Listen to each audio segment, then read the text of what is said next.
The so-called regulatory consensus is nothing more than a manufactured illusion created by a system that has been completely overtaken by regulatory capture, corruption, and unconstitutional laws.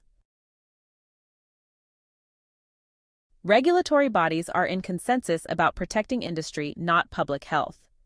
The FDA is violating federal law, Public Law 9602, by failing to enforce ongoing research and updates to safety standards.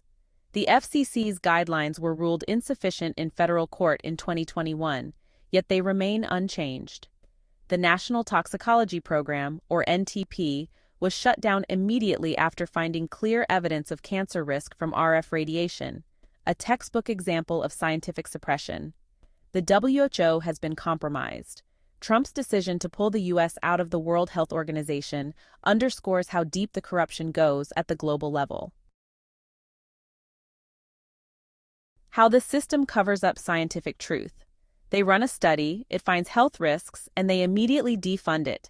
For example, NTP's $30 million study took 16 years to complete and found clear evidence of cancer, so they shut it down to prevent further research. This is not science, it's damage control. They install unconstitutional laws to silence challenges. For instance, Section 704 of the 1996 Telecommunications Act made it illegal for communities to fight cell towers based on health concerns, a direct First Amendment violation. They manufacture an artificial regulatory consensus. Take the FCC, FDA, WHO, and other agencies. They all repeat the same debunked thermal-only standard, even after losing in court. This isn't real scientific consensus. It's regulatory agencies protecting their own bad policies. Regulatory capture beyond any belief. The FDA should be forcing the FCC to update safety standards. The FCC's 1996 guidelines were already outdated when they were written. The WHO's classification of RF radiation as possibly carcinogenic, Group 2B, should have been upgraded to Group 1, definite carcinogen, after the NTP study. But instead of acting on these findings, every agency involved either ignored, defunded, or actively buried the science.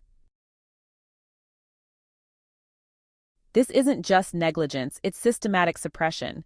They aren't just behind on research, they are actively preventing it. They aren't just slow to update guidelines, they are ignoring court orders to do so. They aren't just failing to protect public health, they are willfully violating federal law, Public Law 9602. Final thought. These agencies are not in consensus about the science. They are only in consensus about protecting industry, covering their tracks, and keeping the public in the dark. This isn't a regulatory failure, it's a regulatory crime. Visit RF Safe to learn more.